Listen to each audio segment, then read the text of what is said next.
The global tax climate is changing under pressure from economic and social trends. So with the OECD's base erosion profit shifting project set to reshape the international landscape, what should corporations be aware of and how can they adapt? Jane McCormick of KPMG International joins me now. Jane, how has the political and economic climate changed today's tax landscape? Well, the tax landscape has changed really quite radically ever since the financial crash in light of all of the political debate that's gone on. And the biggest single change is that tax has gone from being a subject that was discussed by experts, people like me, in darkened rooms away from the glare of publicity, into being one that now everybody has a point of view on and is debated in the open. And what that has meant for us all is that we all are now having to try and find a way of explaining what is an incredibly complicated situation in very simple language. So what can be done to communicate these things in a more accessible way? I think it's really about trying to step back. We are used to being in the detail, and actually you don't need to go into the detail.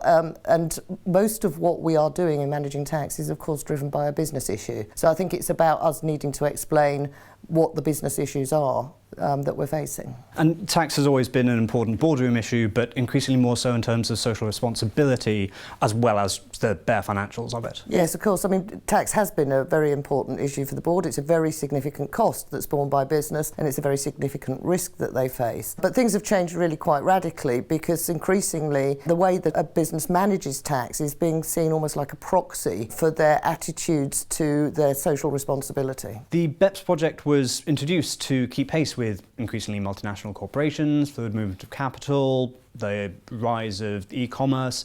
So how successful has it been? BEPS has been extraordinarily successful in reaching consensus on a lot of issues, but it hasn't solved all of the problems and never really set out to solve all of the problems. So whilst it has eliminated some of the sort of arbitrages between different tax systems, it hasn't solved the problem that the digital economy poses for us all. What is the problem that the digital economy poses then? The approach to tax and the approach that has been continued through the BEPS project is to seek to tax profits of a business where the economic activity is, which gives rise to those profits. The trouble with the digital economy is that it's become really difficult to work out where that economic activity is, or even whether we're taxing the right things as value drivers of the business. Is anybody else addressing this apart from BEPS? Well, no, nobody is addressing this issue at the moment. There's an awful lot of chat amongst academics and people like myself, but there is a big unanswered question there of whether corporate income tax, in the way it is currently structured, is fit for purpose in a new world. And the real issue is, where does that conversation take place? And how has the BEPS package and country-by-country reporting especially impacted international business?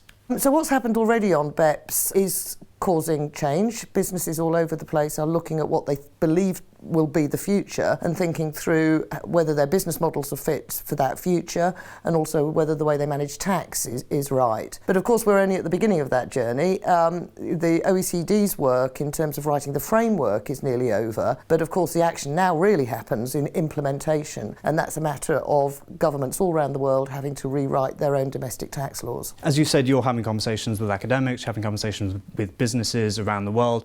What should businesses be doing over the next 5 years to prepare for all these changes? Well, clearly they do need to do all the things I've just mentioned. Look at their business models. Is that fit for purpose? Do they actually need to restructure their supply chains in this new world?